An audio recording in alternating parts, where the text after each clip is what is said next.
Hey, Jason from X-Fanatical here. In this short video, I'm going to demonstrate to you a safe dock feature that removes Google Search Games completely from the Google Chrome browser to prevent your students from playing games easily in class.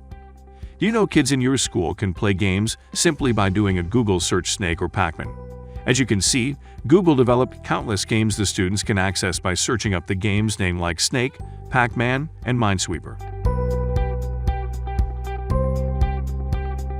Here is a demonstration of SafeDock blocking Google games. The left is the student's view without SafeDock installed, and the right is the student's view with SafeDock installed. SafeDock detects the game elements in the page and automatically removes them from the search results. If you have yet to install SafeDock for your school, please get a 30 days trial.